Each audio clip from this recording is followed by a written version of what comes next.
10% నిజాలు మాట్లాడండి. గత ప్రభుత్వంలో మీ ప్రభుత్వంలో మీరు మంత్రిగా ఉన్నప్పుడు మీ ఫోన్ ట్యాప్ అయిందంటే దీనికన్నా ఘోరాతి ఘోరమైనటువంటి అవమానం మీకు ఇక్కడ ఉందా? ఆ బీఆర్ఎస్ పార్టీ మీ అధ్యక్షుడు, మీ మాజీ ముఖ్యమంత్రి, మీ ప్రతిపక్ష నాయకుడు మీ ఫోన్ ట్యాపింగ్ చేసిండు మీ ప్రభుత్వంలో మంత్రిగా ఉన్నప్పుడు. ఎందుకు? మీరు ఎలాంటి దుర్మార్గం చేస్తున్నారో తెలియనికి. తద్వారా మీ కుటుంబ సభ్యులుగా నుండి కల్వకుంట్ల కవిత గారిది, అదేవిధంగా వాళ్ళ హస్బెండ్ అనిల్ గారిది, మీది అని బాజాప్తగా చెప్పిన దాఖలాలు ఉన్నాయి. అది చెప్పండి. మీరు చెప్పారు దొంగతనంగా దోపిడీగా 10 సంవత్సరాలు ప్రతిపక్ష నాయకులవి, కాంగ్రెస్ పార్టీ నాయకులందరినీ కూడా అప్పుడు ఫోన్ ట్యాపింగ్ చేసి రాజకీయంగా ఎదుర్కోలేక చిల్లర పనులు చేసినటువంటి హరీష్ రావు, అదేవిధంగా కేసీఆర్ సంబంధించిన ప్రభుత్వంలో ఏ ఒక్కరు కూడా హ్యాపీగా లేదని చెప్పి ప్రతి ఒక్కరు తెలుసు. హరీష్ రావు ఇప్పుడు మేకపోతు గాంభీర్యంగా పెద్ద బిల్డప్ కొట్టుకుంటూ నేనే 100 క్వశ్చన్లు వేసిన, ఉక్కిరిపికి చేసిన, లోపల పోయి పిల్ల కూర్చొని రిక్వెస్ట్ చేసి నా కొడుకు బయటికి వెళ్తున్నాడు, విదేశాలకు వెళ్తున్నాడు, నాకు పర్మిషన్ అని చెప్పి ఒక 2-3 మాటలు మాట్లాడి బయటకు వచ్చేసి నేనే క్వశ్చన్ వేసిన. ఏం క్వశ్చన్ వేసినావు నువ్వు? నేను ఫోన్ ట్యాపింగ్ ఏంది నాయన? నువ్వు ప్రభుత్వం ఉన్నప్పుడు మీ మామ అప్పటి ముఖ్యమంత్రి నీ ఫోన్ ట్యాపింగ్ చేసి నువ్వు ఎంత సంపాదిస్తున్నావు, ఎన్ని కుట్రలు చేస్తున్నావు, ఏ వ్యవహారాలు చెప్పి బాధ్యతగా చేసిన ఘనకారం ఉంది. మీ మామను పోయి క్వశ్చన్లు మీ మామగారికి వెయ్యి, మీ మామకి వెయ్యి, మీ మామ కొడుకు ఈ క్వశ్చన్లు ఎందుకు మా ఫోన్ ట్యాపింగ్ అని చెప్పి కాకూడదు అని చెప్పి మాట్లాడి మేకపోతే మాట్లాడే మాజీ మంత్రి సిద్దిపేట ముద్దుబిట్ట. సాయి కుమార్ గారు, ఇంకొకటి అయితే ఉంది. సుప్రీంకోర్టు ఆదేశాలు ఉల్లంఘన చేశారంటూ వస్తున్న వార్తల్లో వాస్తవం లేదని సజ్జనార్ చెప్తుంటే మీరు కాంగ్రెస్ కండువా కప్పుకో అని చెప్పి బీఆర్ఎస్ నేతలు సజ్జనార్ని టార్గెట్ చేస్తున్న పరిస్థితి ఏమంటారు దీనిలో? ఇవాళ సజ్జనార్ గారు ఒక మంచి పేరున్నటువంటి ఐపీఎస్ అధికారి.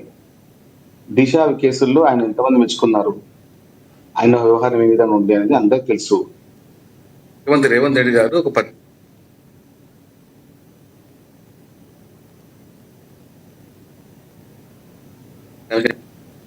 మంత్రి భద్రతలు బాగుండాలి, అందుబాటులో ఉండాలని చెప్పి, అది మన అందుబాటులో ఉండాలి, అదేవిధంగా ఆధీనం ఉండాలని చెప్పి. ఇప్పుడు అలాంటి వ్యక్తిని మీరు ఇట్లా మాట్లాడమంటే మీకన్నా ఇక అవమానపరమైన మాటలు వెళ్ళుకోండి. వాళ్ళు మంచి వాళ్ళు.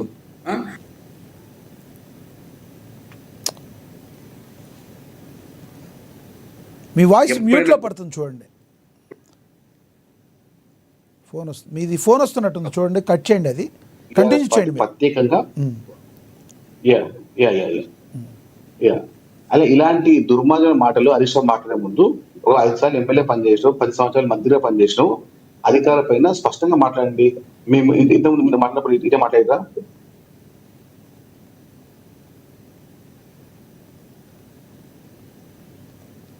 ఇలాంటి వ్యవహారం మీ మామగారిని పోయి గల్లాబట్టి అడుగు, మీ అధ్యక్షుడిని పోయి గల్లాబట్టి అడుగు, నా ఫోన్ ఎందుకు ట్యాప్ చేసిన చెప్పి అడగండి. ఇప్పుడు ఆయన ఏం చేస్తుండు? హోంమంత్రి మీద చేస్తుండు. హోంమంత్రి గారికి సంబంధం అండి. హోంమంత్రి వచ్చేటప్పుడు ఏ విధంగా అందరూ తెలుసు. హోంమంత్రి, రెవెన్యూ శాఖ మంత్రి మహమూద్ అలీ గారు ఎన్ని సంతకాలు చేసి ఆయనకి తెలియదు.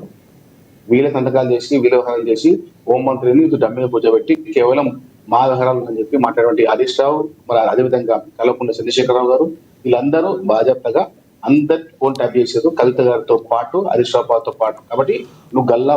సాయి కుమార్ గారు, హరీష్ రావు గారిది ఒక బయట అయితే ప్లే అవుతుంది, చూద్దాం ఒకసారి. బయట ప్లే అవుతుంది హరీష్ రావు గారిది. నోటీసు అంతా కూడా ఒక ట్రాష్.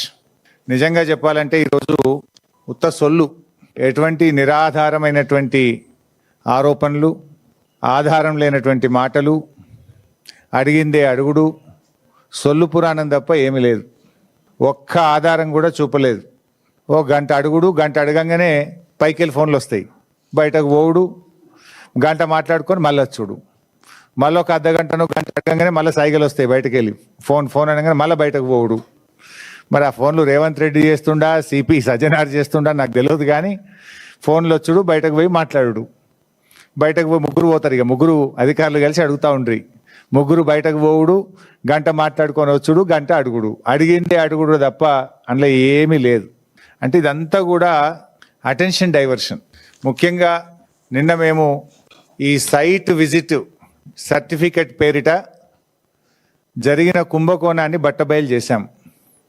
సైట్ విజిట్ సర్టిఫికెట్లో మొదటి లబ్ధిదారుడు ముఖ్యమంత్రి బావమరిది, రేవంత్ రెడ్డి బావమరిది భాగోతాన్ని పొద్దుగాల బయట పెడితే సాయంత్రానికి నోటీసు పంపిండు నాకు. అంటే ఇదంతా డైవర్షన్ పాలిటిక్స్. మేమేం అడిగినాము? సిట్టింగ్ జడ్జితో విచారణ జరపండి అన్నాం. రేవంత్ రెడ్డి నీకు ధైర్యం ఉంటే, నిజాయితీ పరుడు అయితే, నువ్వు తప్పు చేయకపోతే తక్షణమే సుప్రీంకోర్టు హైకోర్టు సిట్టింగ్ జడ్జితో విచారణకు ఆదేశించు. ఈ బొగ్గు కుంభకోణాల్లో జరిగిన అవినీతిని సొల్లు పురాణం అంట గంట గంటకి ఫోన్లు వస్తున్నాయి, సజ్జనారు చేస్తున్నాడా రేవంత్ రెడ్డి చేస్తున్నాడా అని మాటలని ఎలా చూస్తారు మీరు? మాట్లాడుతున్నారు లొట్ట పీస్ కేసు అంటారు. ఎందుకు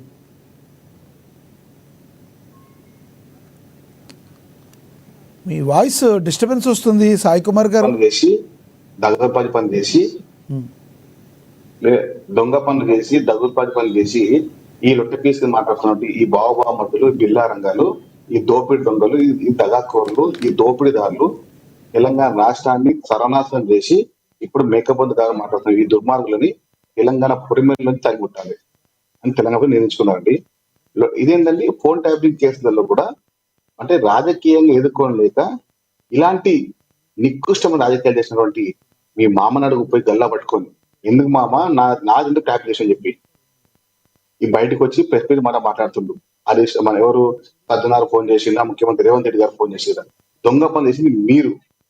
కాబట్టి దొంగలు ఎల్లుంటారు చెప్పండి, పోలీస్ స్టేషన్లో ఉంటారు దొంగలు. కాబట్టి ఇలాంటి దొంగలు తీసుకొచ్చి జైలు వేయాలి. అసలు ఎలాంటి ఇంటర్వ్యూ లేకుండా బాజాప్తగా తెలంగాణ ప్రజల యొక్క ఆస్తులను కోల్పోతున్నారు. వారి యొక్క అభిమానాన్ని కూడా మీరు ఏం చేశారంటే నమ్మకాన్ని మొత్తం అమ్ముకొని మొత్తం వ్యవహారం చేసింది. వీళ్ళు ఇప్పుడు దుర్మార్గంగా మాట్లాడుతూ ఉన్నారు. గతంలో బూతులు అని మాట్లాడి ఇప్పుడు నీతులు మాట్లాడుతూ ఉన్నారు. ఇలాంటి దుర్మార్గుల్ని మీరు చెప్పిన అభిప్రాయం అర్థమైంది సాయి కుమార్ గారు. మీరు కొంచెం అందుబాటులో ఉండండి. మనతోటి బీఆర్ఎస్ నేత విజయార్య గారు ఉన్నారు, ఆయనతో మాట్లాడదాం. విజయార్య గారు నమస్తే అండి.